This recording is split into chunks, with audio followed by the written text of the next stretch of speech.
Father who's able to restore my soul. Come and make me whole.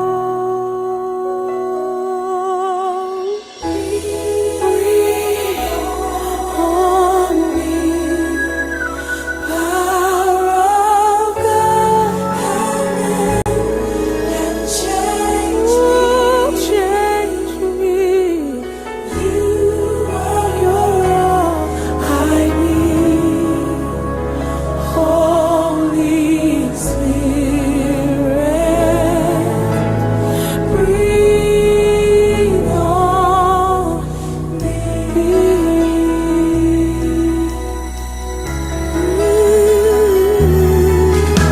I'm ready to surrender, to give you all of my life, no matter what the cost or sacrifice.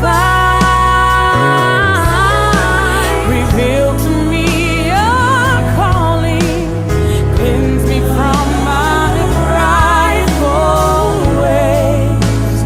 Use me now, I pray.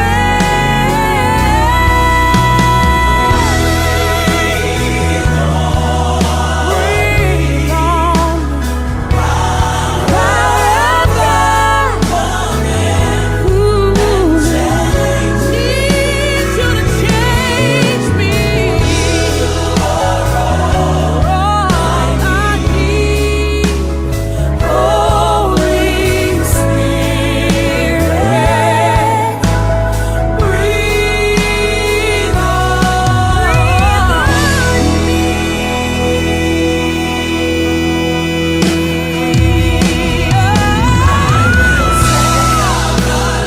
Say of the Lord is my strong tower. I'm running to Jesus, in whom I trust. In times of the storm, He is my help and my salvation. Oh, breath of God, restore my soul. I will say of my Lord, He's my rock and my fortress, my strong tower. He's my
Please come now, breathe on me. Oh, I need you now.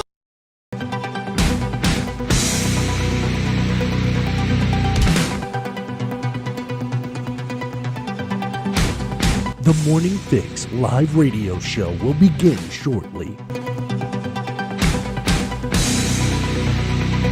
For your best news coverage and commentary, tune in daily at 10 a.m. Eastern Standard Time on The Morning Fix.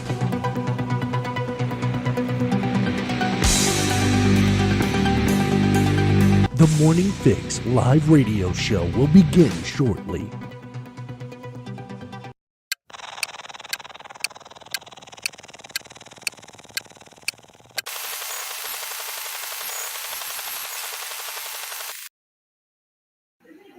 Man, good morning. Good morning.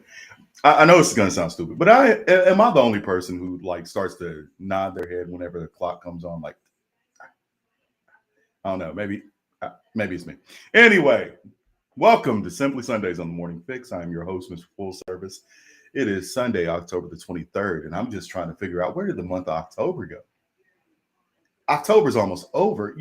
Y'all, it's almost Thanksgiving. It's almost turkey season.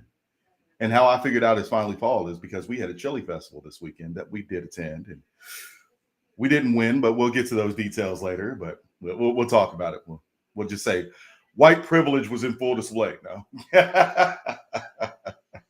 but we got a good show for y'all, man. We got a good show for y'all. We got some laughs. We had a lot of debates. We are going to talk about Joe Biden releasing all these barrels of petrol. It's going to be a very, very good show. Like you already know, we go through all this research material and stuff like that. We're even going to talk about Ye. We're going to talk about Mr. Kanye West and his controlled lunacy. That's the best way I can describe it, is controlled lunacy. So please stick with us, and thank you for joining us here on Simply Sundays.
What's up? What's up? What's up? Happy Sunday. You guys made it through another week. So, I don't know if you guys have ever heard of a young lady by the name of Gothix, but Gothix started out as a gamer. She was a game streamer on Twitch, on this platform, and she ended up starting to get more political or invested into the political realm because, let's be honest, politics, whether you like it or not, affects your everyday life. Like, even for the people who say, well, I don't really like to get into politics, it doesn't matter. It's one of those things that if you ignore it, it doesn't just go away. And you're going to notice it by how much money you're spending out, how much money you're in taxes you're paying, whether or not you have to take an experimental jab in order to keep your job. Yeah. So one way or the other, politics are going to be a key feature in your life, whether you want to pay attention to them or not. Now, this is especially prevalent in the Black community. Why is that? Because over 90% of all Black people vote Democrat blindly, by the way. But in the last year and a half, those numbers are starting to change. Why? Joe Biden. Joe Biden and the Democrats have been in charge for a little over a year and a half. And it has went from sugar to crap fast. And people are noticing. We're not dealing with inflation. We're not dealing with the border. We're sending billions of dollars over to the Ukraine to fight a war that has absolutely nothing to do with us. Yet we can't get any kind of relief for what we're experiencing in America. So we went from America first and making America great again to forget Americans. We're going to worry about Venezuelans. We're going to worry about everybody coming through the southern border. We're going to worry about the Ukraine. Yeah. And people are starting to pay attention. People are starting to notice. So there was a Gothics hosted a what was called a walkaway debate where she had three black liberals or black Democrats and three black Republicans, and they were debating on issues and topics that were important or already pre-written in this format. So let me show y'all exactly what I'm talking about so you have a better idea. It was actually fun to watch. Now it's a long debate. It really is a long debate. But at the same token, it was very, very informative. Like I sat there and I watched and I listened and I took notes. So let's go ahead and play this for you guys. Ask members of the opposing team questions about the topic if they so choose. Everyone understand the rules? Yes. Okay, great. Then let's get started. All right. Beginning with the subject of racism. The definition of racism seems to have changed over the years. Many once understood it to mean hatred or intolerance of another race or other races. Now, however, many progressives tell us that racism is a system of group privilege by those who have a disproportionate share of society's power, prestige, property, and privilege. And therefore, only white people can be racist. So, what is the definition of racism? Okay, so panelist one on the right side. You got 2 minutes. I'll take it. So my definition of racism is basically either ethnic hatred, ethnic partiality, so if you treat people differently based on their ethnicity, or a certain type of ethnic superiority. Given that, I think any person could be racist. I reject the notion that only white people can be racist. Part of the reason I reject that is because it doesn't make sense. Because Now, I want to add into this point. So Merriam-Webster back in, I think it was 2020, changed their definition. Yep. Changed their definition of racism to include systems of power. In other words, unless you are in a system of power, so to speak, you can't be racist. But what they fail to acknowledge is the people who are actually in power in America, in other words, who have the highest income, who have the highest level of education, who have the least broken up families, etc., aren't white people. It's actually Asian people. So does that mean white supremacy is no longer a thing now that now is it Asian supremacy? No, they had to move the bar, but that's what they do. They move the bar in order to fit their narrative. Now it's white people are now white adjacent, or Asian people are now white adjacent. Make that make sense. So before they were all, everybody except white people were considered as people of color or BIPOC or however you want to call it, indigenous.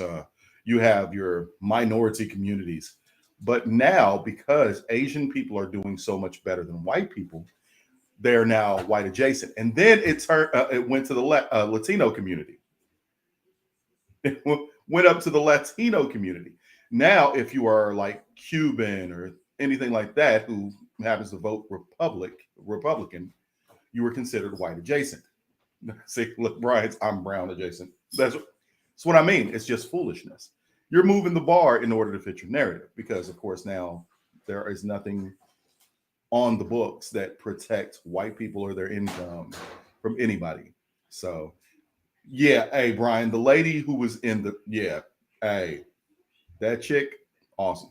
if the definition of racism has to do with power, prestige, but only white people can be racist, then that would mean that if a black police chief fires a white police cadet for some reason, let's say he wanted fewer white people on his police force, and the police cadet walked out and he mumbled an ethnic slur under his breath, that in that particular situation, the police cadet who has no power, that's why he's getting fired, is being racist, but the police chief cannot be racist because he's black, even though he has all the power. So I reject that particular notion. I think it's patronizing to think that black people or any other group other than white people can't exhibit, as I said, ethnic partiality or ethnic hatred. So if anybody believes that their particular group is superior and others are inferior, that to me is a definition of racism everyone should be able to agree to. That's what we always believed. But again, now racism means privilege plus power. And as I said, I reject that particular definition. All right. So that's just a small clip from the debates. And I'm going to tell you the questions that they asked during these debates. And the questions go, of course, as you just heard, definition of racism. Is America systemically racist? Is domestic terrorism rooted in white supremacy? What explains Trump's popularity with blacks? Are voter ID laws racist? Need for a strong nuclear family. What is critical race theory that is being taught in schools? Black Democrats support school choice over white Dems. Why? Capitalism in the black community. Reparations for the black community. Is defund the police a black only issue? What explains the culture of violence? Why is BLM violence dismissed? And visions for 2040. Now, I'll tell you now, there were a lot of back and forth, and it was very thought provoking. Now, there was a lady who's on the left side that is a lawyer, civil attorney, I do believe she said she was.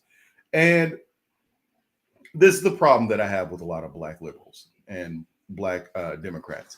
You can only draw on the past. We're talking about the present and moving on to the future.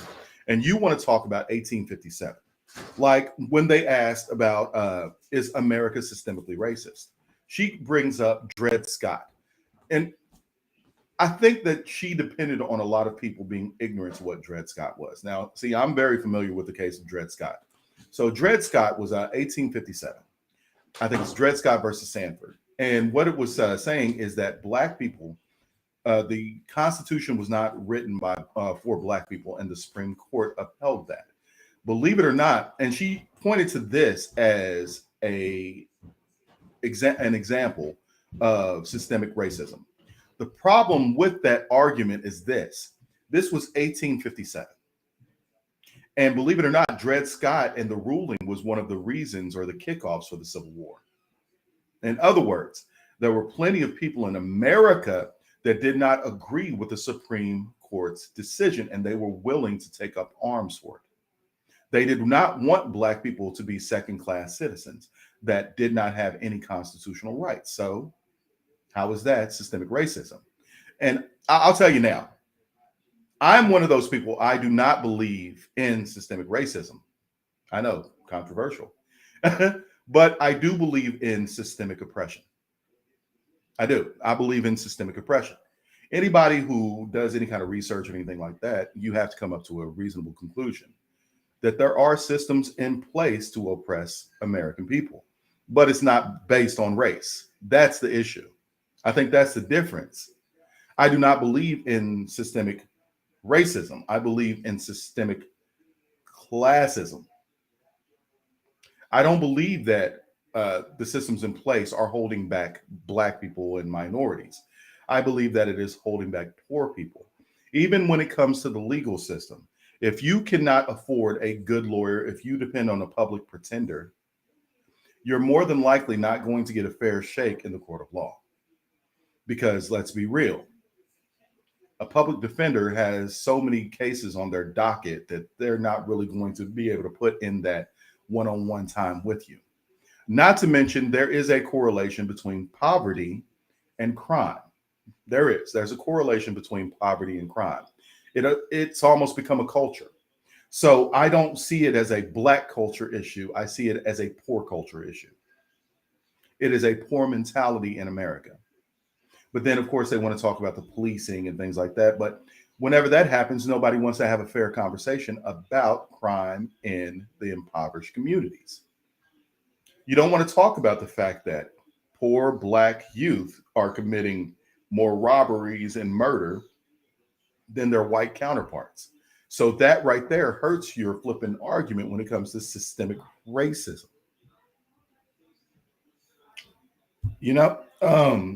On the question of what explained Trump's popularity with the black vote, I think that a lot of people just were tired of politicians. Think about it like this. It took us 4 years of Trump, 4 years of a businessman who had no political affiliations, coming in, or no political experience, coming in, steering us into the right direction, only to turn around and in a year and a half have a politician ruin it. And I think that's what helped with Trump's popularity. But what hurt Trump's popularity is it's not his charisma, it's more of what he says. He had no couth, he had no filter, but I expect nothing else from a New Yorker. If you've ever met a New Yorker with a filter, you've probably met a politician. And Trump was not a politician. So I like that. They talked, like I said, these were issues that they said was most important to the Black community. They talked about, like I said, what is it? School choice issue. And let's be real, a lot of Black people support school choice, especially people who are in the inner cities, where the public schools depend on taxes from the surrounding community, and you're just not getting the funding like that. So of course we're like, hey, y'all are going to give us vouchers to send our kids to get a better education and potentially have a better future. Yeah, absolutely. But of course, here comes the Democrats. Oh, that's racist. That's racist because that's just going to hurt the public school system. It turns out that is actually a lie, by the way. I want you to know that even in Florida, they did a study on the private education sector, and it showed that the test scores from those private schools just went up, and so did the public schools because it was a competition. Turned into a competition, and as the Bible even tells you, iron sharpens iron. So that does not help at all whatsoever. And then they talked about, of course, BLM and the violence. We saw the summer of riots, and the Democrats were defending this violence and all this other stuff. Well, they need to have their voices heard. They even quoted old MLK. Riot is the voice of the unheard. No, it did not help the cause at all. As a matter of fact, I'm going to tell you now, it put a bigger fissure in America than the media had been doing on Trump. It's true. Think about it. It turned into some of the most racist, awkward stuff that I've ever seen in my life. You had white people, and this is, what I felt embarrassed for them. You had white people sitting there kissing the feet of Black people saying, oh, I'm sorry for my white privilege. I want you to understand, I believe in the soft bigotry of low expectation. I believe in soft bigotry because it actually exists. This is something that people do without even realizing they're doing it. By saying that you have some sort of privilege based on your skin color, you are saying that you are better than me without having to lift a finger. You are telling me that some invisible system is keeping you better than me by doing nothing. And I can tell you now, in America, there is nothing that I can't accomplish that a white person can't do, that a white person can accomplish that I can't do. So I always look for equality of, I don't look for equality of outcomes. I look for equality of opportunities. That is the truth. That's what America's going to be. So one of the biggest questions they asked was, what is the vision for 2040? What I would like to see by 2040 is to stop the division. That's 18 years from now. We have another generation coming up. I want to stop this flipping division. I want to stop the media from making us, putting us at each other's throats. Just because a person believes differently than I do doesn't mean that they're wrong, and it doesn't mean that I'm right. I don't go into a situation or a conversation assuming that I'm right. I go into a conversation looking for ideas on how to fix it. Because I don't believe in abortion doesn't mean that the next person doesn't believe in abortion. Because I do not support the LGBTQ community doesn't mean the next person doesn't. It's based on my faith. I do not believe that God would be pleased with people killing innocent babies. I do not believe that God would be pleased for me supporting something that he says is an abomination. So, no, I do not give my support to the LGBT community, but that does not mean that I hate you. It just means that I don't support your lifestyle. I can still love this sinner without loving the sin, right? Right. So, all right, listen, we're going to take a small commercial break. And we will be right back, and we get to talk about Kanye West. And Lord have mercy. Kanye. So please, please, please stay tuned. Thank you for joining us here on the Morning Fix, or on Simply Sundays on the Morning Fix. I am your host, Mr. Full Service. Be right back.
Hey, welcome back to Simply Sundays on the Morning Fix. I am your host, Mr. Full Service. And man, listen, hold on. Just before, did y'all check out these yet? I'm telling you, I absolutely love this. Thank you, AJ from AJ's Rant Room. Go get yourself some merch. So listen, coffee. Oh, tell you what, I don't drink coffee because I enjoy the taste, by the way. I drink coffee to keep everybody around me safe. It's true. It's true. Because I'm telling you, I am absolutely addicted to caffeine. I will be the first one to admit it. She said, "Where's the music? I'll be playing music. Calm down, Manny. Calm down.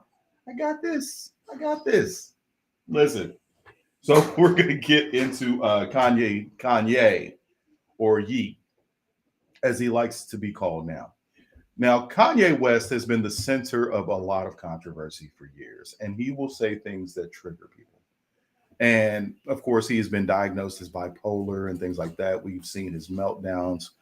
After his mother passed away, we saw him on stage talking to Jay-Z and Beyonce, "Please don't kill me," et cetera, et cetera. We have seen Kanye at his low, but we cannot also deny his genius, his absolute genius, when it comes to music, when it comes to Ye.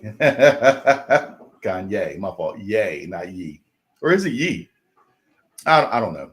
Sometimes I wonder because, Yeezys, I don't know.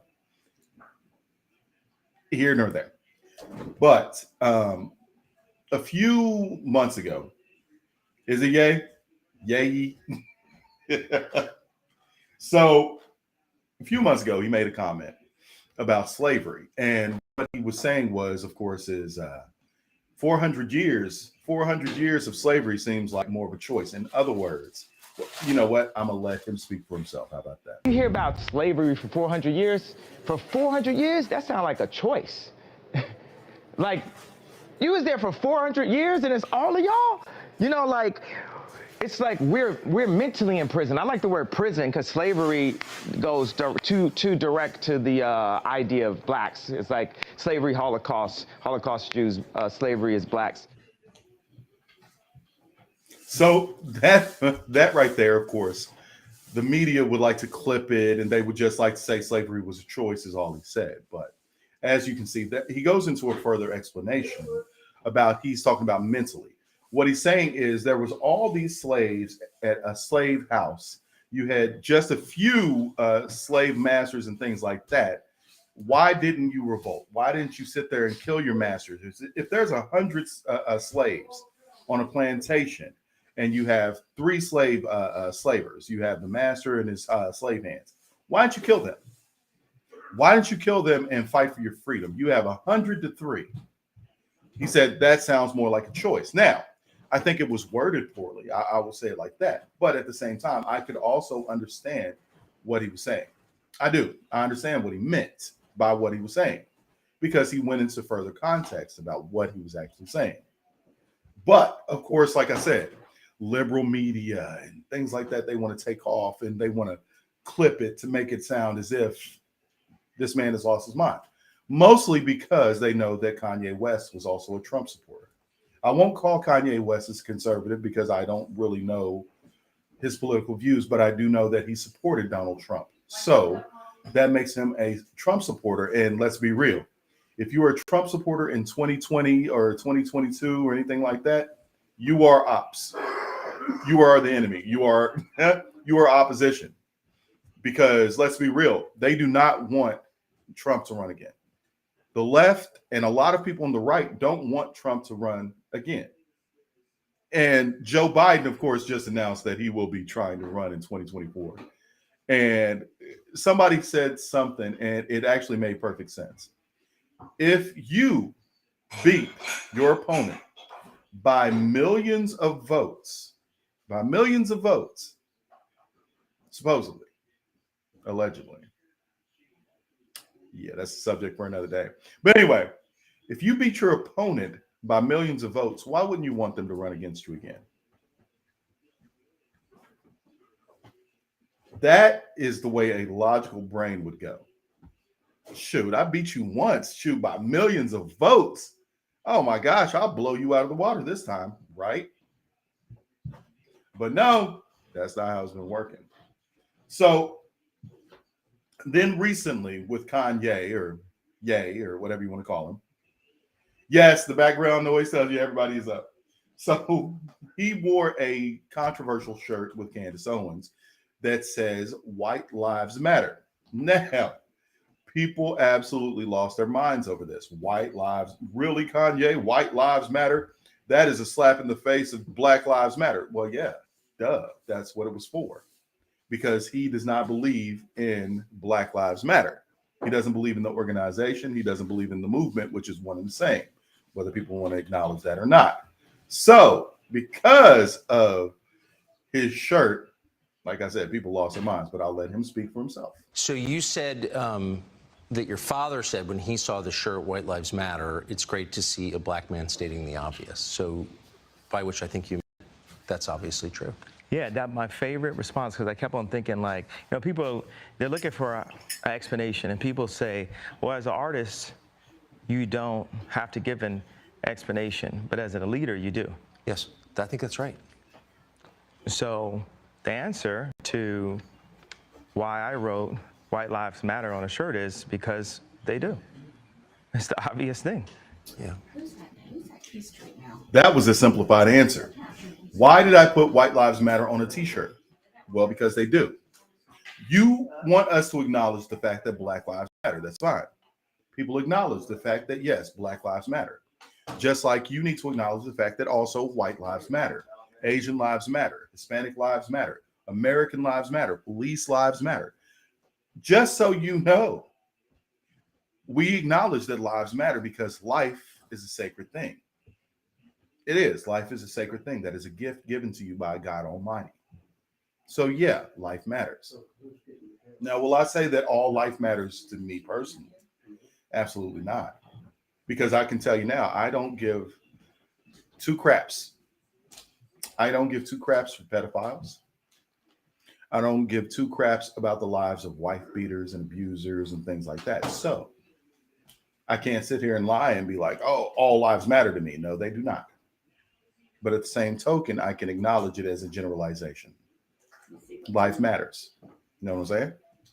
And that is one of the biggest things with Candace Owens and with Kanye West is because they come against the Black Lives Matter organization itself. But here, because of Kanye's anti-Semitic remarks, also that he just espoused on Tucker Carlson and Nori, Nore's Drink Champs, he has been canceled by a lot of his sponsors, such as Balenciaga. He had literally, I think it was hundreds of millions of dollars in Chase Bank, and they just said, nope, you got so many days to evacuate your accounts and get your money out of here. We don't want your money anymore. We don't want to be associated with you.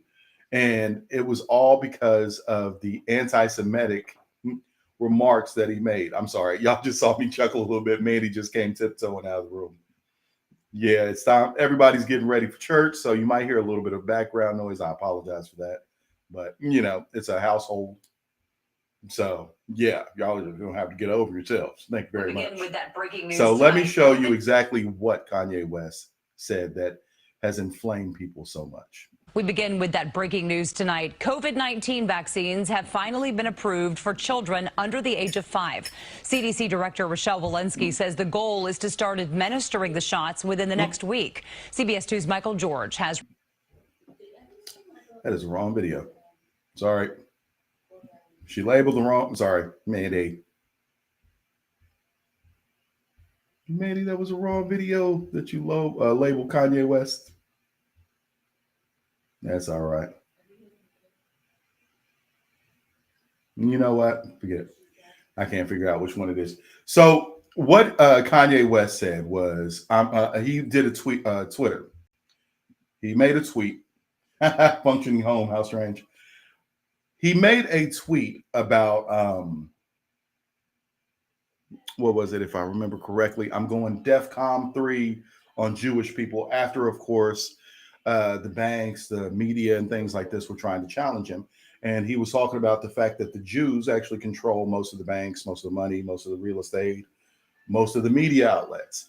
And what he said about going DEFCON 3, I don't agree with. I'm sorry. I don't agree with the language that was used in that.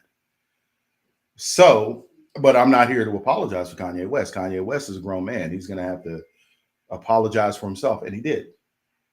He came out and he said, I'm sorry for the words that I said and how I said it, but the message still stands that the Jews in America have the power, and this is what they do when they don't like something. They will rally their money together and they will come against you. So, of course, because of this, Kanye was banned off of Twitter. He was banned off of Instagram. And these things are just, yeah. Now, he also, in that interview, he spoke about George Floyd. Spoke about George Floyd and how George Floyd actually died, not because of a knee on his neck or asphyxiation, as the media would lead you to believe, but because he had fentanyl in his body, because he watched Candace Owens' documentary called The Greatest Lie Ever Sold.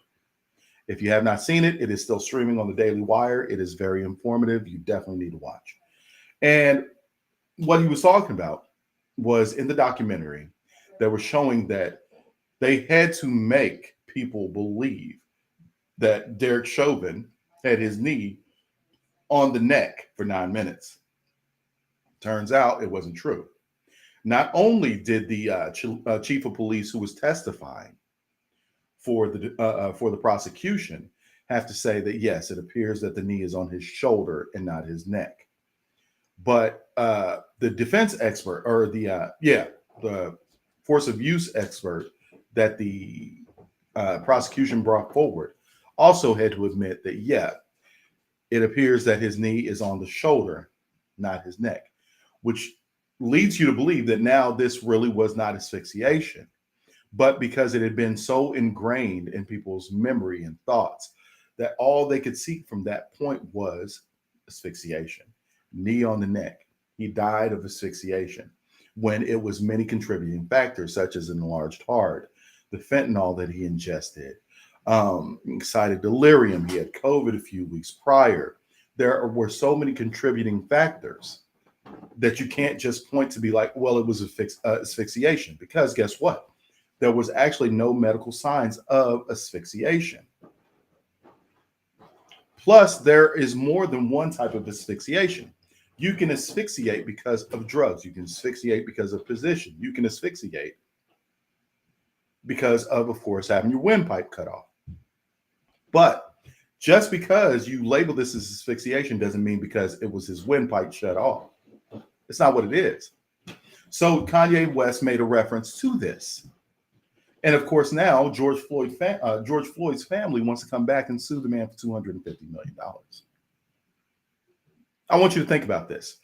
Kanye West gave the daughter of George Floyd $2 million toward her household and toward her education. And now they want to turn around and sue the man who literally did not have to do this, took it out of his own money, $2 million, gave it to the daughter of George Floyd.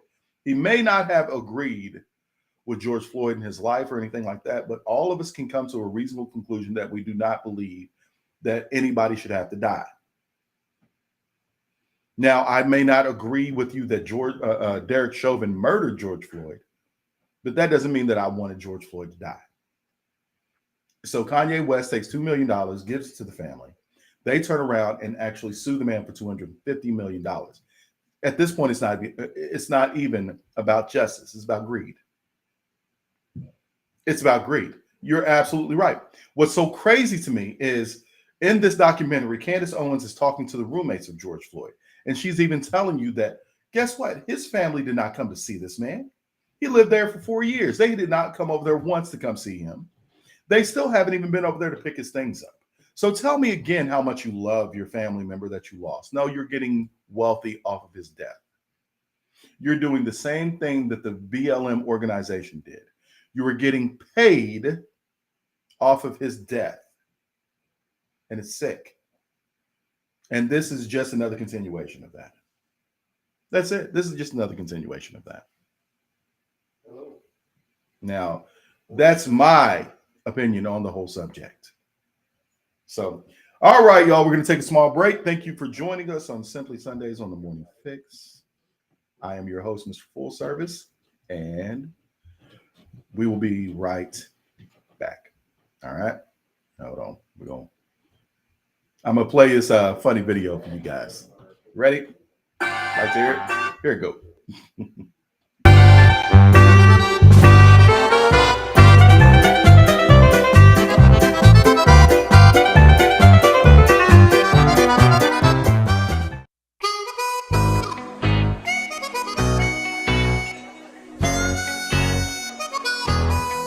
It's going down.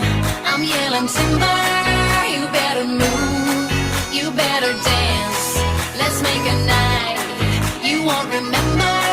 I'll be the one you won't forget. Ooh, ooh, ooh, ooh.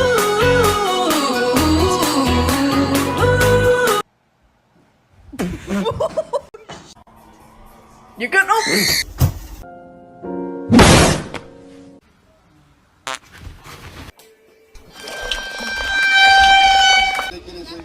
Somebody wants.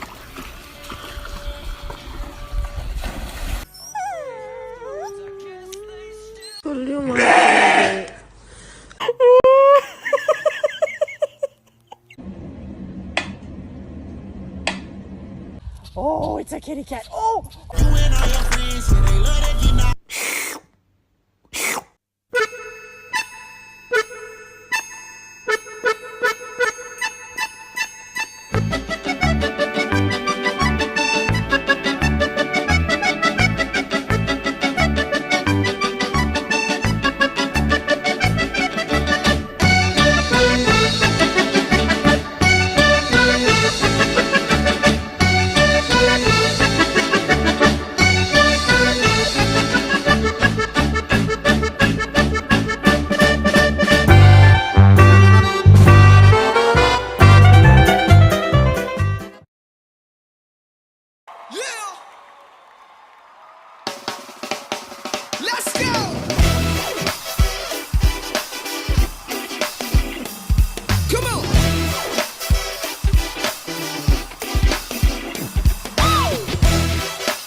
Listen, how many of y'all know? How many of y'all know that we win in the end? No way. How many of y'all know that Christians win in the end? It doesn't matter. You will suffer through persecution in your lifetime, but at the end, the Bible tells you you have the victory. And all you have to do is walk in that. You have the victory without lifting a finger, because that's how awesome of a God we serve. He gives you the victory, even if you deserve defeat. I'm going to tell you now, thank you, Lord. Thank you, Lord. All right. Thank you for joining us on Simply Sundays on the Morning Fix. I am your host, Mr. Full Service. It is Sunday, October the 23rd, and it is cold. Listen, I'm telling you now, I'm having to get used to this again. We lived in Florida for a little bit too long, and guess what? When I was in Florida, I did not want to leave the state of Florida because, man, I forgot what cold feels like. So the first time I even saw frost in the car, I was like, I walked outside, I walked back in. I was like, I'm not doing this. I don't think I'm mentally prepared for this, but sometimes you just have to suck it up and go. So now let's talk about old Joe Byron. Let's talk about old Joe Biden. So Joe Biden is using a political tactic in releasing millions of barrels of oil from the petroleum reserves in order to lower the gas prices. Now, the problem is that is just putting a bandage on a large wound that he has created. He has slowed down the production of oil. He has cut contracts. He's cut the Keyline XL pipeline. He has begged OPEC and foreign entities to produce more oil, more petrol, things like that. Of course, they're going to charge us a higher price than just being energy efficient by ourselves. So what he has done is he has created an environment where Americans are going to have to pay more at the pump. Now, of course, you've seen in the last month or so that the prices have come down slightly. Now, it's still $1.30+ higher than what it was when Trump was in office, but it has come down slightly because of the tactic that he's employing. But I want you to know that most people are not fooled by this. Most people recognize it for what it is, and it's just literally a temporary fix. Because I'm going to tell you now, once the elections are over and those prices start going back up, man, we're going to be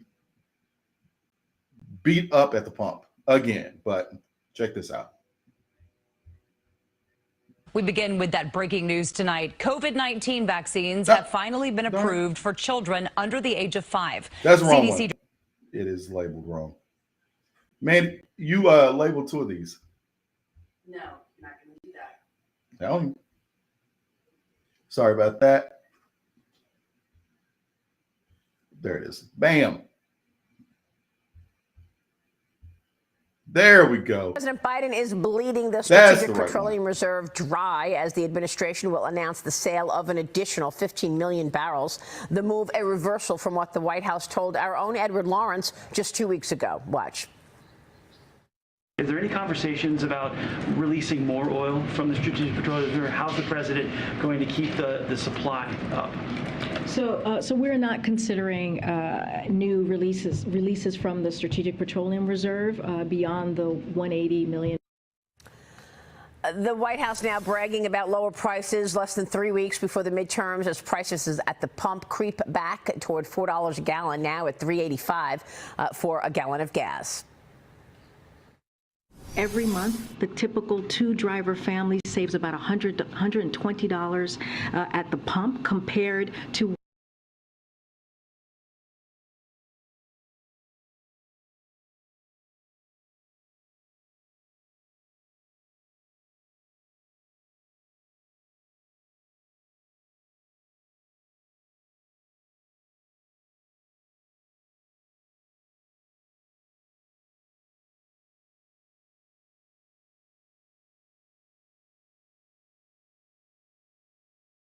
where we were in mid-June. Every day Americans save about $420 million at the pump compared to mid-June. And that is the point of releasing the oil from the strategic reserve. Joining the conversation all morning long this morning is the Wall Street Journal's assistant editorial page editor, James Freeman, pollster and the president of Maslansky & Partners, Lee Carter, and Payne Capital Management president, Ryan Payne is. Saddest thing. Honestly, sometimes I feel sad for KJP, Corinne Jean-Pierre. The reason why I say that I feel sorry for her is because she has to lie so much in order to cover up for this administration. I mean, these lies that she has to espouse aren't even believable at this point. And she just, and I love Peter Ducey coming up there because she gets this look on her face, the same one that Peppermint Patty used to get all the time. It's just like, man, does he have to be here? Like, why? Why are you here? I love it. Here. Great to see everybody this morning. Thank you so much for being here. This is intentional, James. Release oil from the Strategic Petroleum Reserve to keep oil prices lower ahead of the midterm elections. We don't know what happens after the midterms, and we don't know how dangerous it is to keep depleting this. We are at the lowest levels in the Strategic Reserve since 1984. Your reaction? Yeah, this is supposed to be a reserve to deal with a crisis. There is not enough fuel. There is something preventing gasoline from getting to market.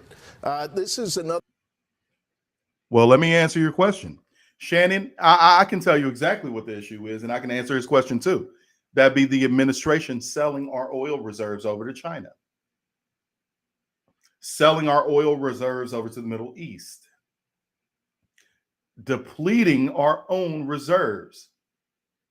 That is what's going on.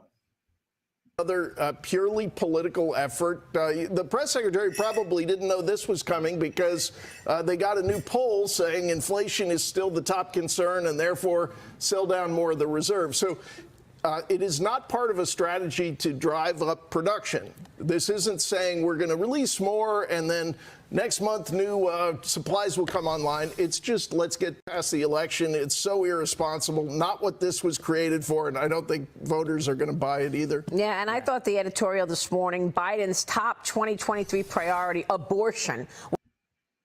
Think about that.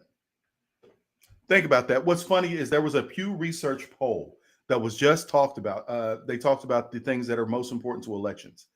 I want you to know abortion was in the bottom. People are more concerned with the economy. They're more concerned with inflation. They're more concerned with the price at the pump. They're more concerned with groceries. They're more concerned with their energy costs. And he wants to make his number one priority abortion. Why? Because you have been a failure in all the other sectors. And you were absolutely right, Shannon. They aren't saying it. They can't say it because they know how bad it looks. And this goes for all the Dems. This goes for all the Democrats. When you have Kathy Hochul up in New York, who is actually losing right now to a Republican candidate in a flipping stronghold like New York, it shows you that people are tired of the Democrats not addressing their concerns. They have their own agenda, and that's the only thing that they're worried about. They want to talk about abortion. They want to talk about LGBTQ community issues and things like that. They're not really concerned with the interests and concerns of Americans. Was spot on. Here we are, everybody worried about inflation and the economy, Lee, and you've got the White House saying that if Congress keeps the majority, he will have a national law. He will sign an executive order that will allow abortion up to the last day of pregnancy in all 50 states. This is what he's campaigning on. And that's because of the polls, right? So he's got a huge sign behind him everywhere he's going right now that says Restore Roe.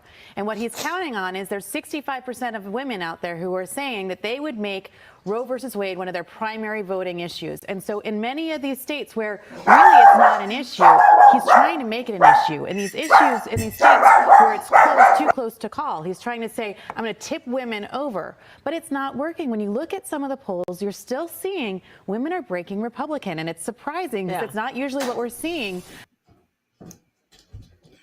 That's because most people are starting to break Republican.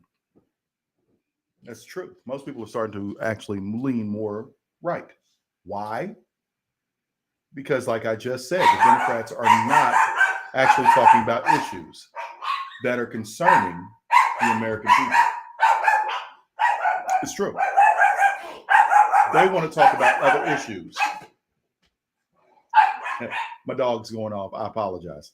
But they want to talk about issues that have no bearing, no concern, no nothing with what's going on in America. They want you to focus on issues that they think is important. They want you to think about issues like Roe versus Wade. They want you to think about issues like LGBTQ rights, which, to be honest with you, that is the lowest amount of concern for Americans right now. We're concerned with how much money you're spending over and sending to the Ukraine while we're paying flipping astronomical amounts at the grocery store. We're concerned about the fentanyl epidemic that is coming through the southern border that your policies have opened. But you want to talk about abortion rights. This is why you're going to lose. This is why in November you're going to see that there is a red wave indeed. And then when this red wave happens, I expect there to be inquiries. And if not, those Republicans need to be voted out as well the next time these come around. We need to start holding our politicians accountable for the things that they are actually doing. If you are not representing me and the needs of the people who voted for you, you don't need to be in there. We need to find new leadership in there. And if you don't have the backbone, if you do not have, I don't care about revenge. I want answers. If you do not have the backbone to get Americans the answers to the questions that they have, if you do not have the backbone to stand up for what we believe in, then you don't need to be there. Period. All right. So it is 9 o'clock and we are halfway through the show. Thank you for joining us on Simply Sundays on the Morning Fix. I am your host, Mr. Full Service. And now it is time for a praise break. I hope y'all enjoyed this one because I'm going to tell you now, I watched Mandy put this one together and I'm telling you now, I was hurting. I was in stitches for this one. So we'll see y'all in just a moment. I gotta praise. The song says rockabye baby. Rockabye baby. On the treetop. On the treetop.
control. I got Satan on my trail, but I'm singing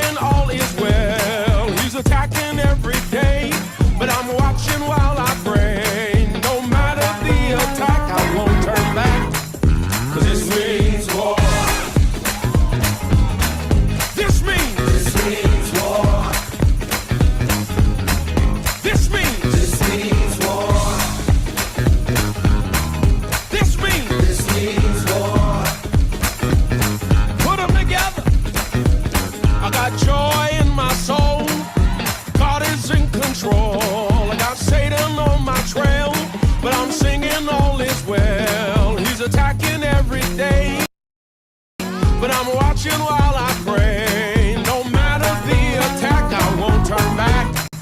'Cause this means war. This means war. This means war.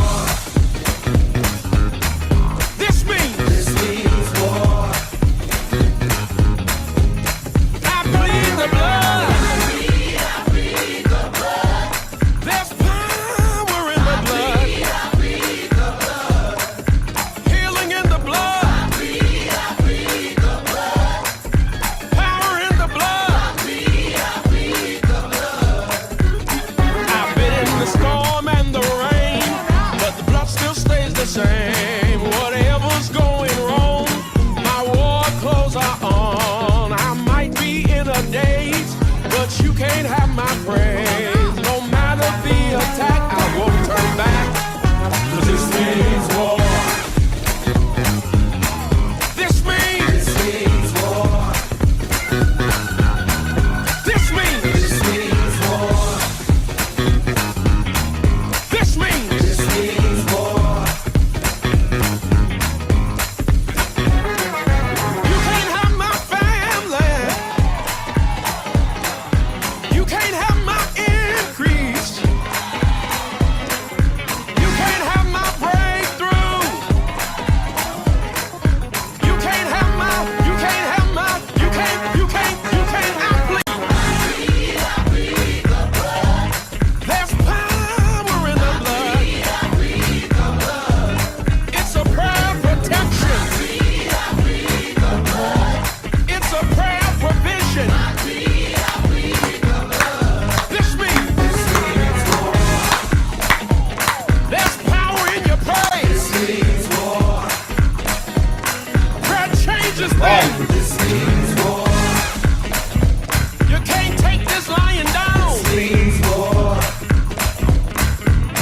Said this means war. This means war. 5, 6, 7, 8.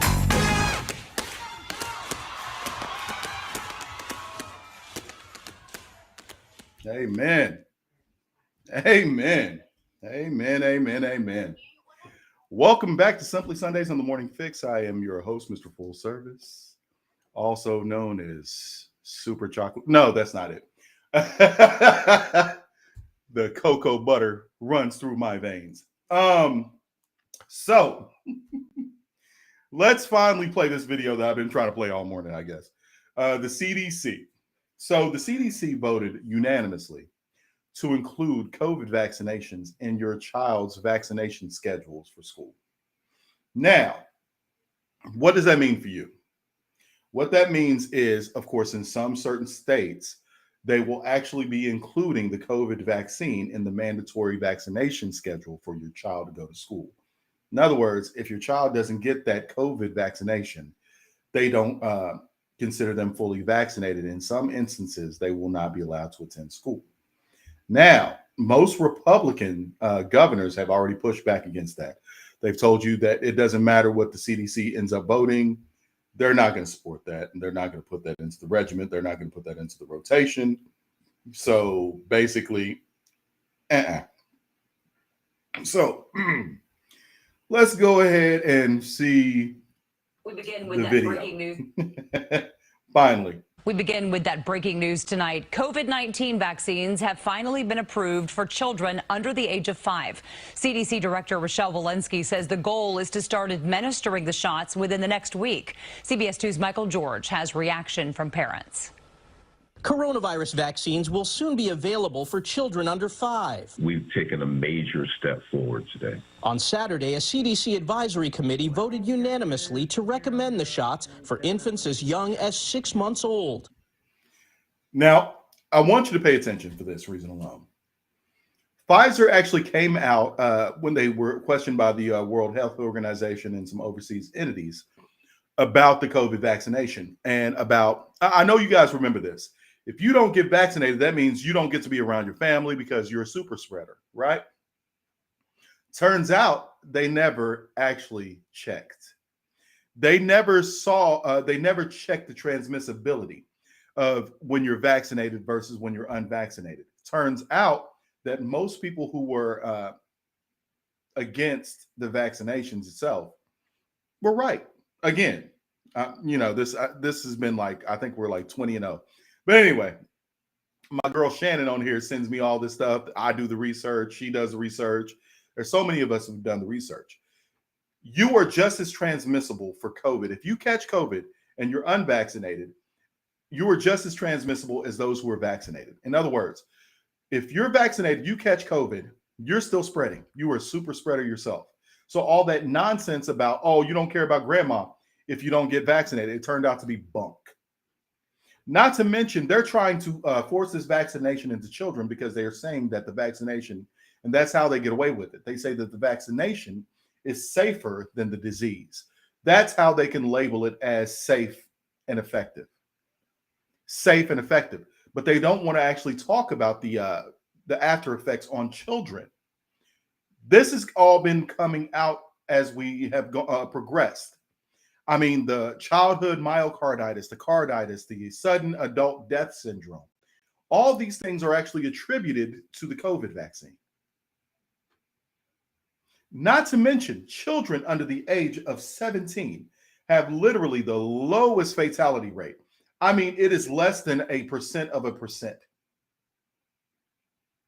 Less than 1% of 1%. That is how children shrug it off. Now, there are children who have like childhood leukemia, they have cancer and things like that. And unfortunately, they have lost their lives, but they don't want to talk about that. But you're going to push this vaccine, this experiment, into the arms of children in order for them to get an education. I'm not okay with this.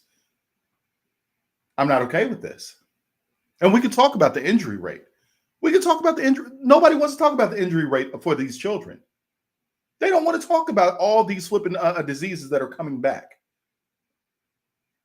They don't want to investigate that because they don't really want you to know the truth. They want you to remain ignorant.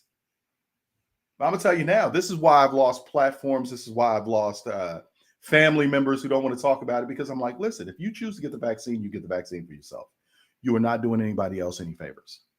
Stop sitting there trying to virtue signal. It doesn't work like that. You're not doing anybody any favors by getting vaccinated.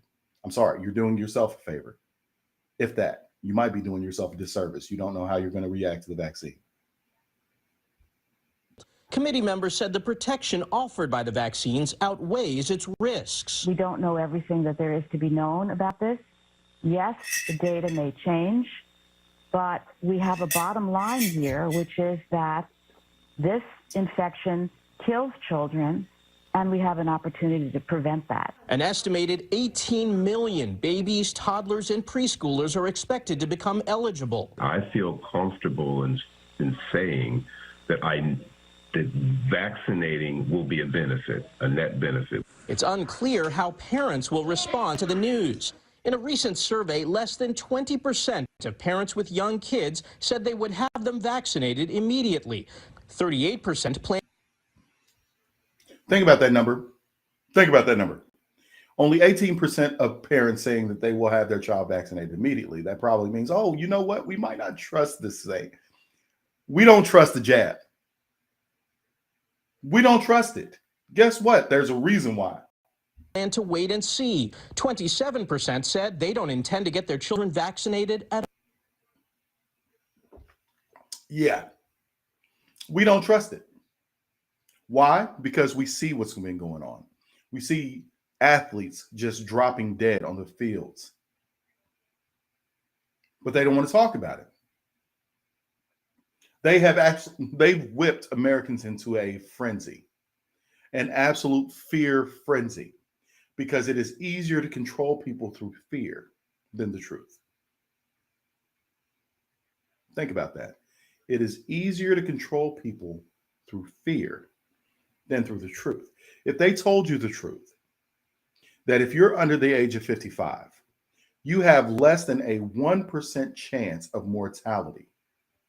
less than a 1% chance of mortality if you catch COVID. And that doesn't matter if you've got extenuating circumstances. It doesn't matter if you are obese. It doesn't matter. You still have less than a 1% chance.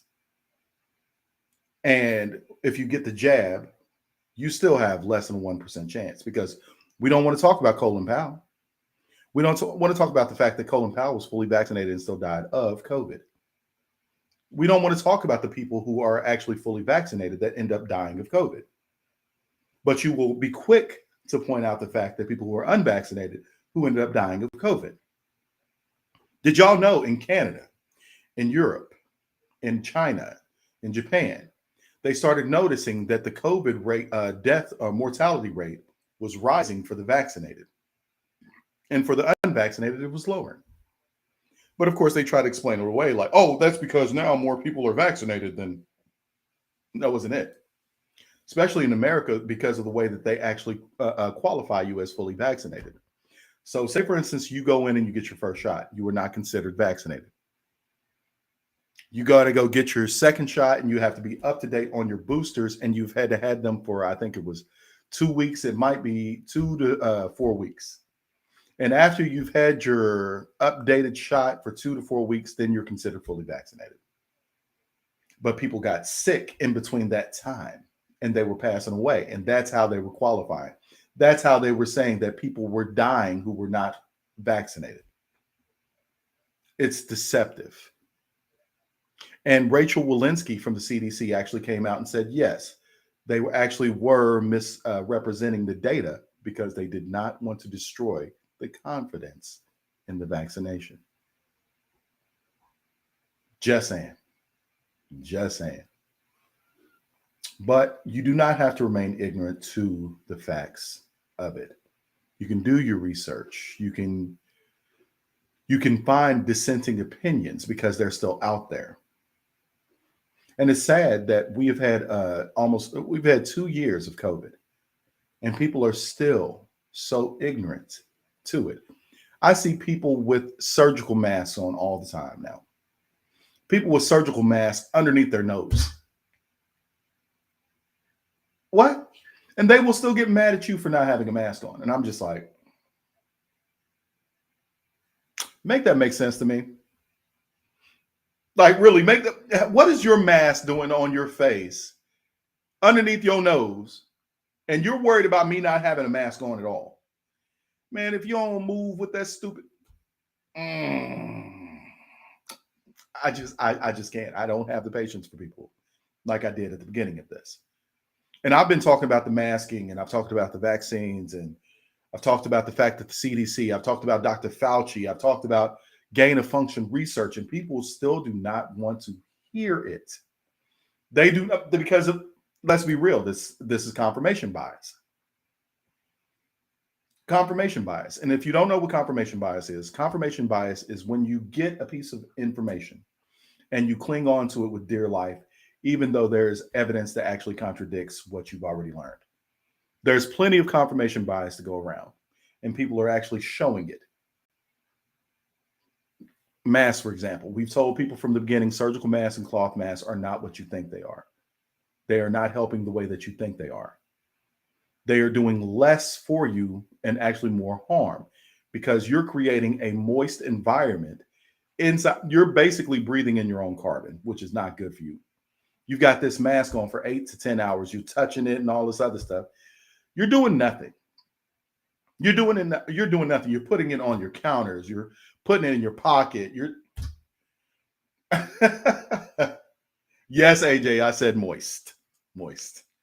I know. You know, Mandy tells me all the time that I'm only supposed to talk about stuff like that when it comes to cake. I can only use that. Yeah, but you know, it is what it is.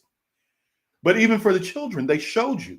There were studies that were done that showed that it's doing more of a detriment to mask up these children, but people still want to put masks on children. We told you that the vaccinations are not what you think they are. And if you want to get vaccinated, but don't try to force that on me. I should not have to lose my livelihood because you want to be vaccinated, and you are not doing anybody any favors by getting vaccinated. You're doing it for you. But they don't want to hear that part. Don't want to hear that part. it's actually idiocy in full effect. In full effect. But all right. So listen.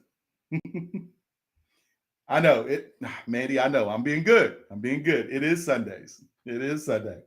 This is not your weekly fix. This is a Sunday show. So I want to say it again. Thank you for joining us on Simply Sundays on the Morning Fix. I am your host, Mr. Full Service, and we are going to take a small break, and I'll be right back.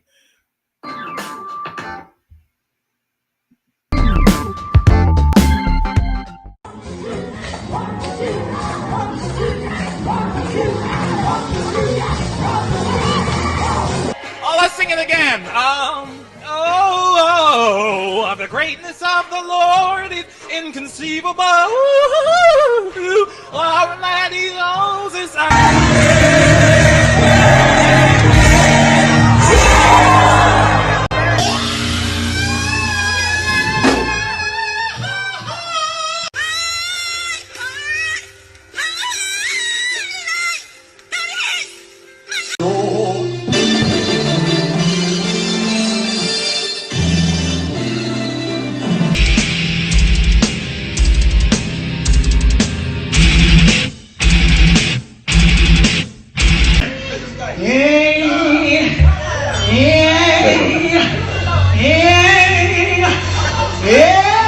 My chick was getting down.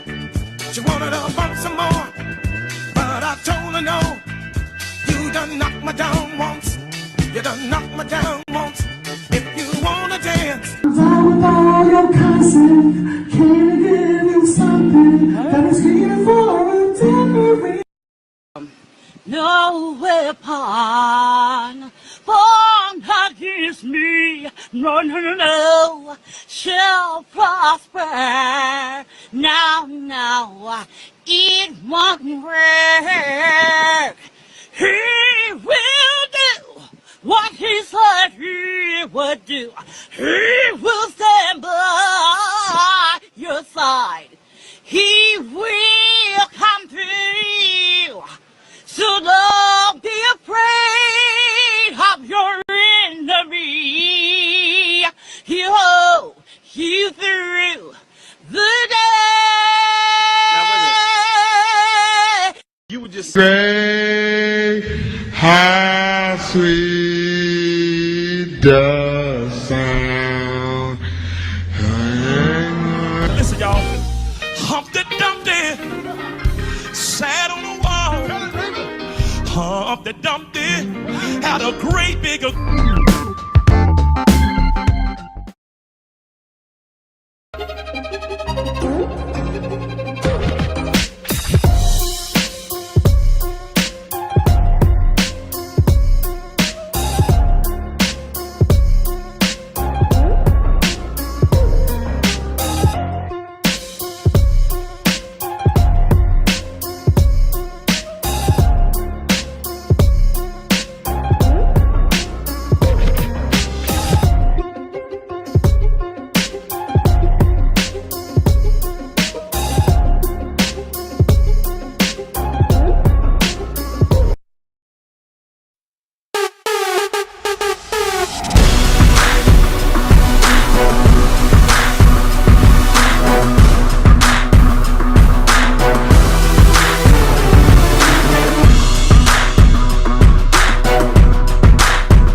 Mandy, y'all, I'm saying, listen, Mandy, I don't know where you're finding these videos. Man, she over there talking about no weapon formed against you shall prosper. The tooth, look, a toothbrush, the tooth fairy, something prospered. You probably prospered on the teeth that you could put under your pillow. Oh, I'm weak. I'm weak. Humpty Dumpty.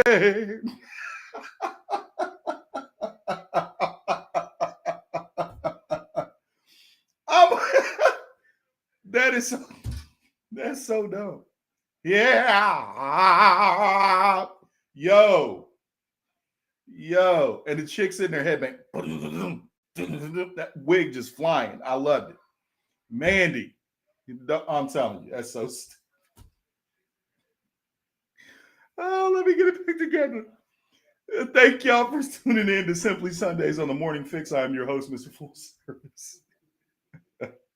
I'm trying, y'all. I'm trying to keep it together. Those videos, hey, they hurt me. I'm telling you. Metallica definitely probably did not approve of that one. So, man, all right. So, you guys know that I pay close attention to what's going on down in Georgia. So, this past week, Raphael Warnock and Herschel Walker had their live debate. And, sorry, had their live debate. Now, I will say that Herschel Walker is not the most articulate person, and he is as Bama as they come. By Bama, I just mean he has a very, very country drawl to the way he speaks, and that's because he's from rural Georgia. And he actually did surprisingly well when it came to this debate against Raphael Warnock. Now, Raphael Warnock is a preacher, and he's also a politician who is accustomed to speaking in front of crowds. So, of course, he's going to be more articulate. Yes, he's country as can be. He is country as cornbread, but he is definitely not dumb. Herschel Walker is far from stupid. As, of course, the left tries to paint him as being stupid. The man's not stupid. Actually, his arguments were very, very valid, and they were crisp. His responses were on time. We just need to get him a speech coach. We need to get him some elocution classes. Other than that, he did really well in this debate. So a lot of the subjects that they brought up were things that were actually very important. Oh, yeah, listen, they don't want to talk about that, Brian. They don't want to talk about the things that Raphael Warnock, not only is he a wife beater, but he tried to run the woman over. Oh, you ain't wrong. Get it? Because, you know, she's from Houston, and that girl was country as cornbread, too. But here, we're going to play you a couple of those clips from the debates. Because he won't answer that about evicting the people from the church. And I told him I'll pay their salary. You're evicting them right now. We have not evicted. We have not evicted those tenants. I didn't write the article. I didn't write the article. And most of the people let my time. I'm okay with the discussion if we start talking over each other. We have not evicted the tenants. Speak, Senator.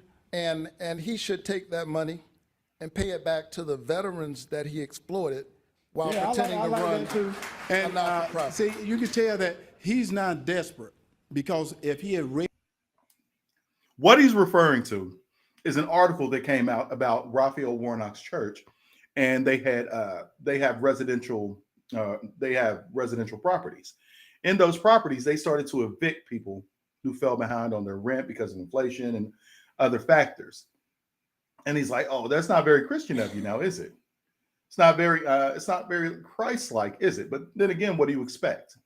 What do you expect from someone who professes to be a follower of Christ, yet stands by literally supports LGBTQ rhetoric, who literally supports abortion? You expect them to really be Christ-like? Because I don't. Read in that thing, he would have saw that I had nothing to do with that. But he is so desperate right now, and he really wants that seat. He's now telling you, I didn't evict anyone. It is written in the paper. I didn't do this. Well, Senator, you did. And it's okay to speak the truth. Do not bear false witness, Senator. Do not bear false witness. Do not bear false witness. Go ahead, Herschel, with your country self. Listen. Yes, for some, it was such a minuscule amount of money. Herschel Walker even offered to pay out of his own pocket, which Herschel Walker has done well for himself with playing football, with endorsements and things like that. He's done well for himself. So it's like on that one, I had to laugh on that one. Do not bear false witness. And he looked like every black mother in church sitting there scolding somebody. Just saying, do not bear false witness. Who are you talking to? Hallelujah. Yo, I'm telling you, the man's country, but I actually have come to respect Herschel Walker. So there was another one. Hold on. We're going to go ahead and play this one for you because it's another good clip. Lives matter. And if you think about it, Senator, in Atlanta, Georgia, there's more black baby that is aborted than anything. So if Black Lives Matter, why are you not protecting those babies? And instead of aborting those babies, why are you not baptizing those babies? Ooh, say it again, Herschel. Instead of aborting them babies, why aren't you baptizing them babies? Pleading the blood of Jesus up the boy. He, like I said, he may not be the most articulate person in the world. He is definitely not going to win any contest when it comes to actual public speaking. But let's be real, this man was actually flaming Warnock. How are you going to be a preacher talking about killing babies? Stop it, AJ. How are you going to be a preacher sitting there talking about aborting babies, killing the innocent? The Bible tells you we are to protect the innocent, suffer the children. Yet you're out here advocating for the murder. And you say that you are pro-black, yet you are actually advocating for the actual mass genocide of black people. A lot of people quote this incorrectly. Since 1972, there have been 19 million black babies aborted. It's actually closer to 30 million. And what he was talking about is you have more babies being aborted than born in Georgia. That is actually around the board when it comes to major cities like New York City, Baltimore, Philly, Detroit. You have more babies that are being aborted than actually born. Yet you have this preacher up here talking about and advocating for the mass murder of even more. That is so contradictory. That is so terrible.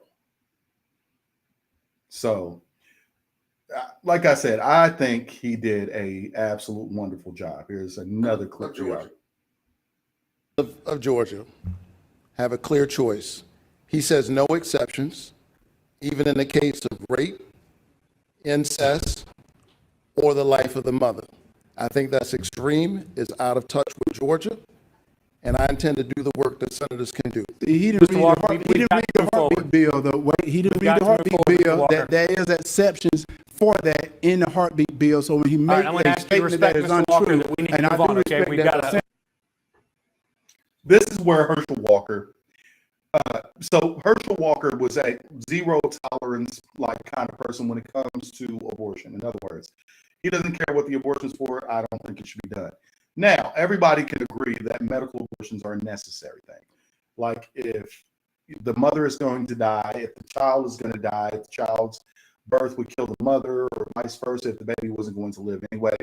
Yes, we all can agree. In every state that didn't have these trigger bans on abortion, even the ones that have the most restrictive, like Oklahoma and Texas, they have exceptions to the rule. Now, there is no rape and incest and all this other stuff, but we're really talking about less than 1% of all abortions. You're talking about less than 1% of all abortions that are performed are because of rape, incest, all this other stuff. Yet that's what you want to cling to. What about the other 90-something% of all abortions that are elective abortions just because, oh, well, I'm poor. Oh, because the baby's going to have a terrible life, because the baby's not going to have a prosperous life, because I'm selfish. I chose to have sex knowing that one of the outcomes of having sex is potential pregnancy. But I want people to have to pay for it. In other words, get this baby out of me because I was irresponsible. You don't talk about that part. And what he was talking about was that heartbeat bill. So in Georgia, of course, 6 weeks is when they start, they want to cut off abortions. 6 weeks is when the baby is supposed to be viable and has a heartbeat and things like that. And they've actually done a lot of research around about anywhere between 9 to 12 weeks, the baby actually starts to feel pain. Their nerve endings and things like that, they are actually starting to feel pain. And most abortions are actually performed between 9 and 14 weeks. So yeah, because at 6 weeks, most people don't even know they're pregnant. Most don't even know they're pregnant. So most abortions are done 9 to 14 weeks. And that's, but they don't want to talk about that part. But he wants to sit there and really advocate. Like I said, this is a preacher advocating for abortion. You're advocating for the destruction of life. Just absolutely blows my mind. Hold on, one more. You mentioned that he said that SB 202 really it made it easier to vote and harder to cheat.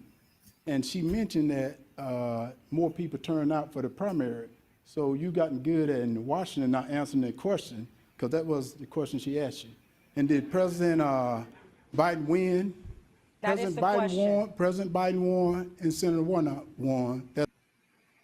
What he's speaking about is the voter laws in Georgia, by the way. That's the reason I decided to run, because we need a change in Washington. We need leaders that's going to stand up to foreign leaders. We need people that's going to stand up for people in Georgia. Because Senator Warnock, he went to Washington, but he forgot about Georgia. And I want to stand for the people of Georgia. He just mentioned he's standing for the people of Georgia, but can he tell me why he voted with Joe Biden 96% of the time if he was standing for Georgia?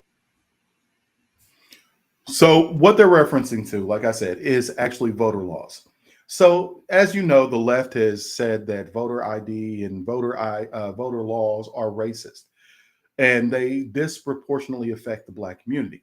But what they don't bother asking is how the Black community actually feels about it. They want to tell you how the Black community feels about it. But there was actually a Rasmussen and a poll that was actually done. Research was done. And it showed that over 87% of Black people agreed with voter ID laws. 87% of Black people actually agreed with voter ID laws. In other words, we want to make sure that our vote counts for something. We don't want you to just steal our votes. So yeah, and in most cases, when there are voter ID laws, those IDs are provided by the state. And the argument gets destroyed when you start to see that there was an uptick in Black vote registration. In other words, Black people showed up and showed out. And let's be real, this is how Joe Biden really got in office. This is how a lot of these Democrats get into office. Because unfortunately, we vote Democrat 90%. 90% of Black people vote Republican. And they don't even know why. Like, I've asked people, like, why do you vote Democrat? Or excuse me, yeah, why do you vote Democrat? What have the Democrats done for Black people? Why do you vote Democrat? And it's usually the same thing, because Republicans are racist. Because Republicans are racist. And I'm like, okay, so what Republican is racist? And who, like, are you saying that there's no racists in the Democratic Party? And they were like, well, yeah, of course there's racists in the Democratic Party. So I was like, so how is that argument valid? If they're racist in both, well, Republicans pass laws that hurt the Black community. Like what? What law? Be specific, please. Like, what law has the Republican Party tried to pass that hurt the Black community? Because I can tell you quite a few Democratic policies that actually hurt the Black community. Such as, taking away and defunding the police. That definitely hurt the flipping Black community. We have seen an uptick in homicide, robbery, and violent crimes since these things have happened. We have seen more innocent deaths in the street. We have seen more innocent Black people shot and killed due to gang violence. Yet they also want to restrict you from having the ability to defend yourself, making it harder to get arms. Then you have like bills like the Safety Act. You have laws being passed like the No Cash Bail Acts of New York. You have the soft on crime flipping Democratic elected DAs like Gascon and Alvin Bragg up in New York. So yeah, tell me what laws have Republicans actually passed that hurts the Black community? Of course, I get none. All I get is feelings. I get no facts. And I was like, see, this is what the problem is. You don't want to bother to do the research. You don't want to put in the legwork, but you're going to sit there and have such a strong opinion. I do not believe that a person should have such a strong opinion unless they've actually done the research, unless they've done the work. That's true. Unless you've done the legwork, I don't think you should have such a strong opinion, but maybe it's just me. All right, y'all. We're going to take a small break, and of course, we'll be back. Thank you so much for watching Simply Sundays on the Morning Fix. I am your host, Mr. Full Service, and yeah, we'll be right back.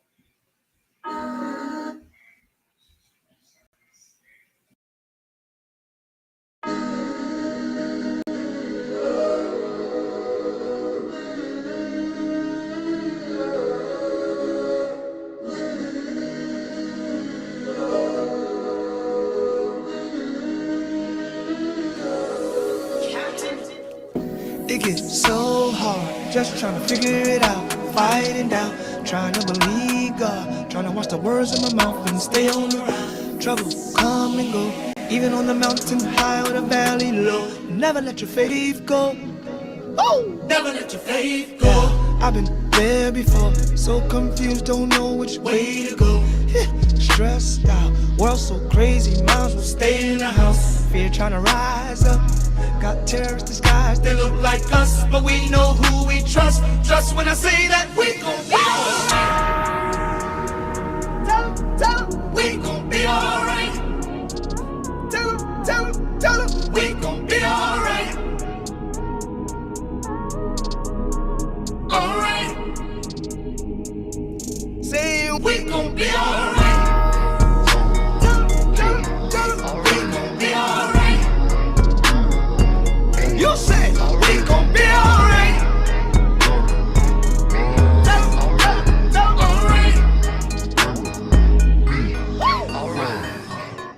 In these last days, evil times will come and it's here today. Look at all the hate, senseless crime and murder every day. Human trafficking, racism, police brutality, bullying, rape, child molestation, shady appearance of evil. Let your kingdom come, let your will be done in the earth. Let your glory rise, let your sun shine, let it burn through the dawn. Hey, even through the storm and the rain, we will shout, cause we know after the night, say it, we gon' be alright. Hey, all things work together for good. We gon' be alright. Time again brought me on, knew it was. We gon' be alright. Hey, I ain't worried about it. Oh no, don't you worry about it. Oh no, hey, I believe I receive every word that he promised me. We gon' be alright. Oh Jesus, we gon' be alright. Hey, we believe ya. We gon' be alright. Hey, don't worry about it. Oh no, don't lose no sleep over it. Oh no, hey, just believe and receive every word that he promised you. We gon' be alright. So lift your hands up. We gon' be alright. Hallelujah. Just give him worship. We gon' be alright. I ain't worried about it. Oh no, I won't lose sleep over it. Oh no, hey, he got everything under control. That's how I know that we gon' be alright. We gon' be alright. Yeah, alright. Listen, y'all, this belongs to the Lord. Stand still, don't fight. We know that we gon' be alright. It's gonna be alright now. It's gonna be alright. It's gonna be alright now. It's gonna be alright. It's gonna be alright now. It's gonna be alright. It's gonna be. We gon' be all right. Hey, we gon' be all right. Hey, welcome back to the Simply Sundays on the Morning Fix. I'm your host, Mr. Full Service. And listen, we're almost through with the show. I'm going to go ahead and hit you with one more subject. Now, understand, if anything that I've spoken about has infuriated you, understand that what I'm about to say right now, this subject is going to really, how do I say this the proper way? It's going to chap some britches. This is going to chafe you worse than sand at the beach. The reason why is because this is happening throughout the country. For the past few years, this has been being exposed by different school boards, by different websites, like Libs of TikTok has actually been deplatformed because they are exposing the hypersexualization of children in schools. Yeah, you heard that right. So children are being absolutely hypersexualized by reading material and things like that, and woke teachers for years. But now it is being more and more exposed because now we have more cameras. I mean, even DeSantis had to come up with the parental rights and education bill that exposed exactly what was going on. The indoctrination and the hypersexualization of children. But like parents are starting to stand up against these woke ideologies, these woke ideologues, and yeah, it's about doggone time. So let me, I'm going to play this video for you guys so y'all can have a better idea of what I'm talking about. Book after book after book. This at the junior high. This book contains sexually explicit assault and battery. I hesitate to read it. I don't feel comfortable reading it to adults. 13-year-olds can check this book out. And you guys have bought it for them and provided it for them. And it needs to be corrected ASAP. Are you going to eat her pussy? Yeah, Earl, I'm going to eat her pussy.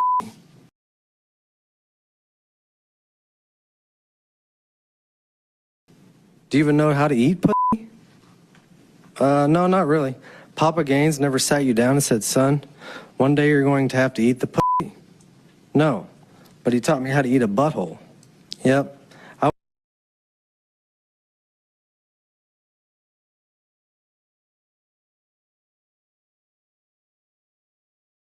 would teach you some pussy eating technique, but it's a little complicated. Son, I don't have time for that. I got 20 pussies over here I need to eat. Is that right? I'm on a pussy deadline. It goes on and on and on and on and on and on. There are 79 fucks in this book. 79.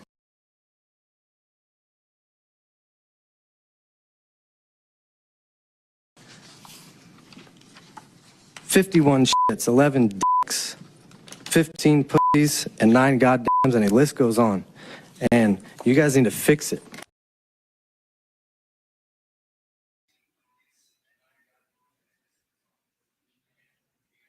Yeah, that was from Oklahoma. Oklahoma.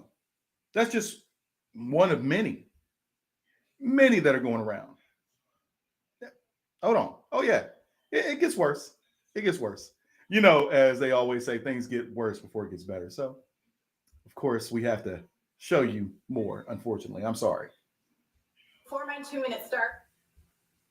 Before my 2-minute starts, I want to give any parent with a child in the chamber to remove them if they would choose to do so.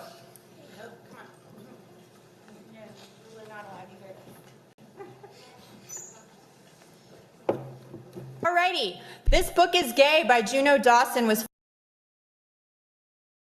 found in a 7th grade classroom at Collinswood Middle School. It was also on the ELA recommended reading list for 7th graders at J.M. Robinson. I'm going to read from Chapter 9, The Ins and Outs of Gay Sex, starting at page 201, Part 1, Boy-on-Boy Sex. Perhaps the most important skill you will master as a gay or bi man is a timeless classic, the hand. Good news is you can practice it on yourself. The bad news is each guy has become very used to his own way of getting himself. Learning how to find a partner's personal style can take ages, but it can be very rewarding when you do.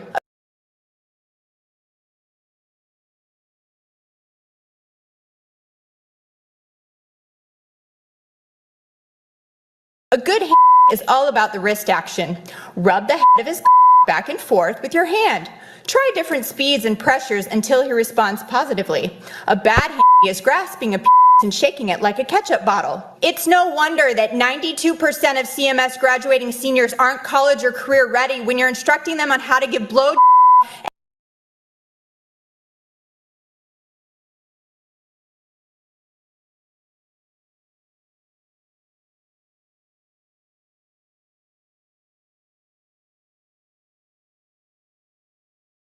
and instead of teaching them how to add and subtract. Superintendent, you stated this book was, quote, brought into the classroom by a teacher with no intent to allow students access. Any teacher that puts material like this on his or her bookshelf is either a bad teacher or a pedophile who grooms children. Your 2 minutes are up. Your 2 minutes are up. Thank you. We will vote you out November 8th. You are not leaders. I'm not on the ballot November 8th.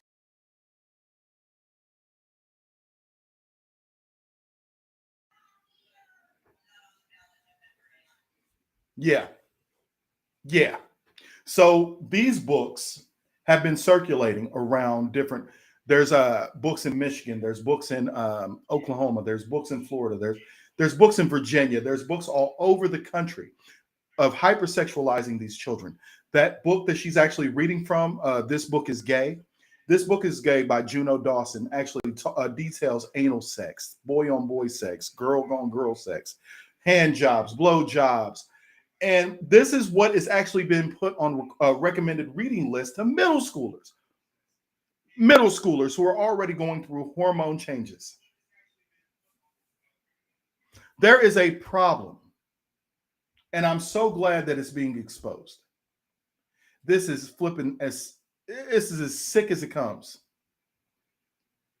This is as sick as it comes. And no wonder we call the people who actually push this stuff groomers. We call you groomers for a reason because there's no other definition for it. This is what you're doing. You're hypersexualizing children and grooming them to be hypersexual. Do you know the rate for teenage pregnancy now as opposed to the 70s? Oh, yeah. But see, that's what they do, Shannon. They say that you're anti-LGBTQ if you oppose to this kind of behavior and rhetoric.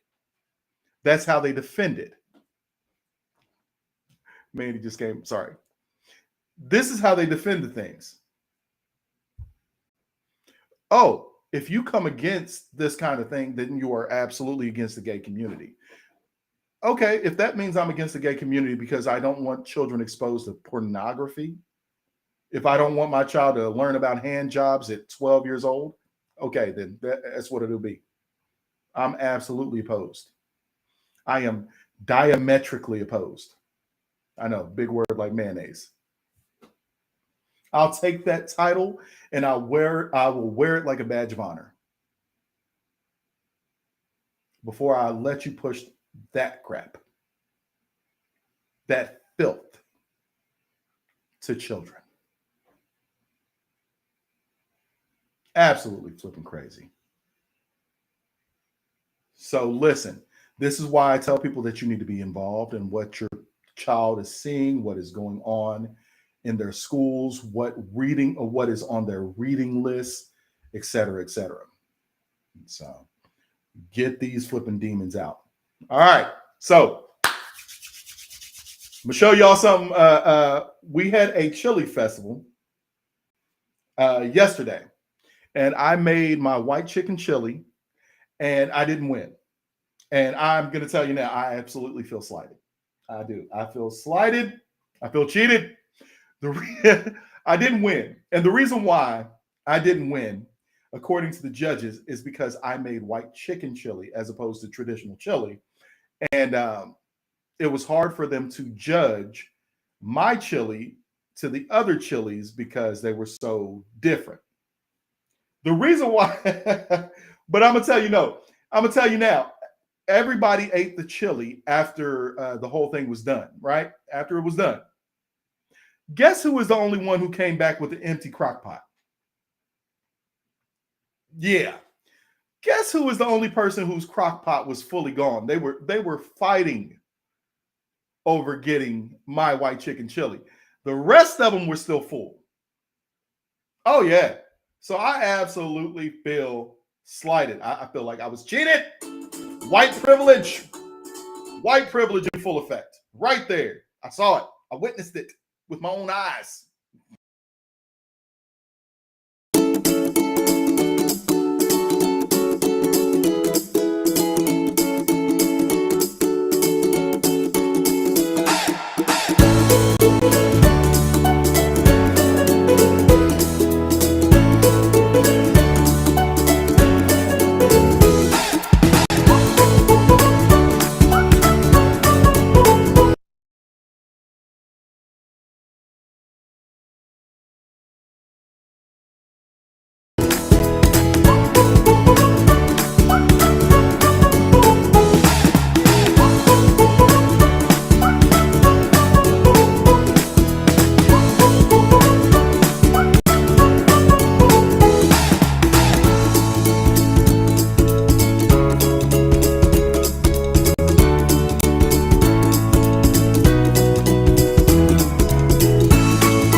So I don't know. We got Obama internet. I don't know what's going on with it.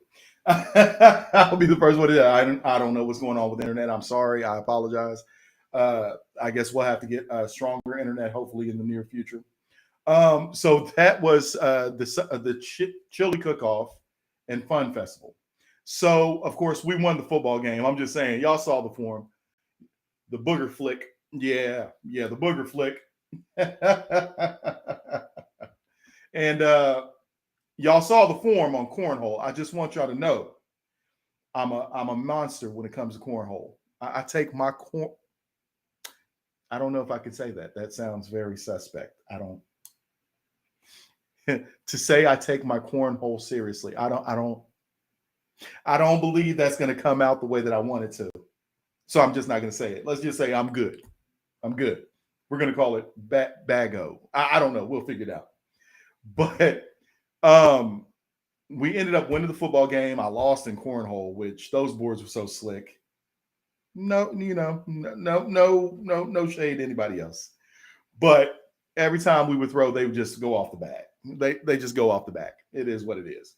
But it was actually a lot of fun. It was a lot of fun, and we met some really good people and had some fun. There was deer chili there, by the way. Somebody made deer chili, and it was fantastic.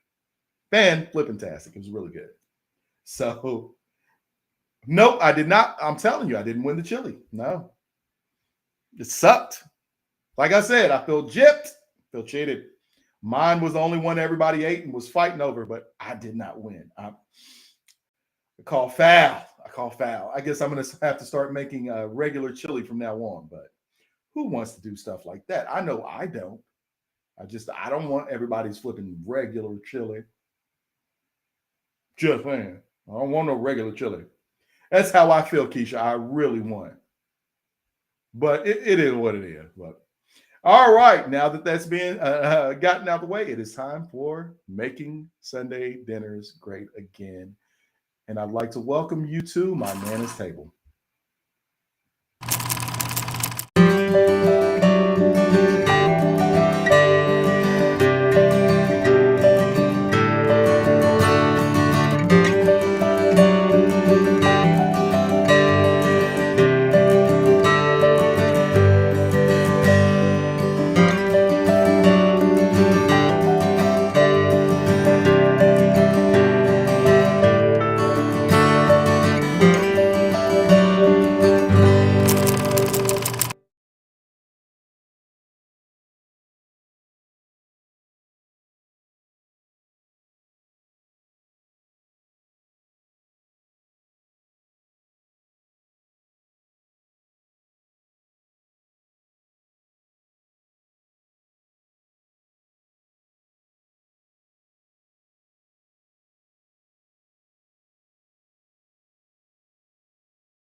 Can y'all hear me now? I really do not know what's going on. I don't know what's going on with it. Y'all can hear me now. I don't know what's going on. We're having some technical difficulties in the background. I don't know what's going on. I will post that recipe to Telegram.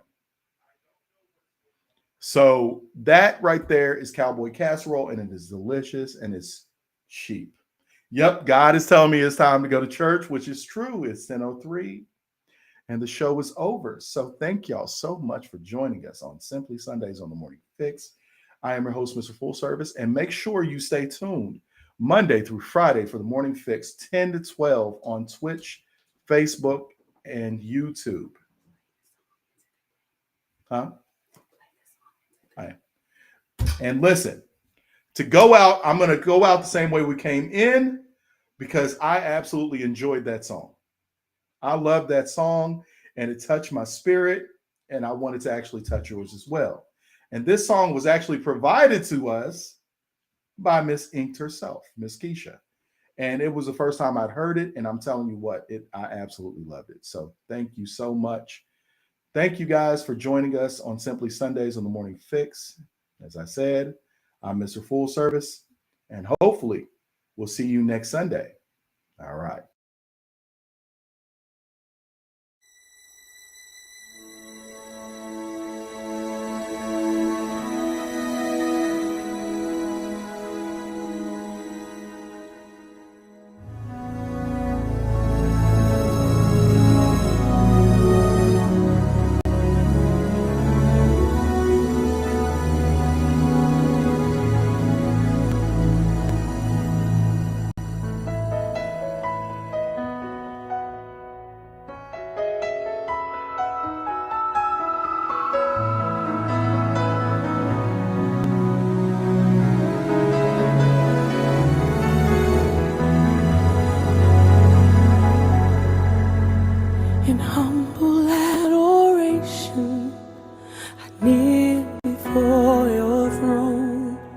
In brokenness I seek your face. Above you there's no other who's able to restore my soul. Come and make me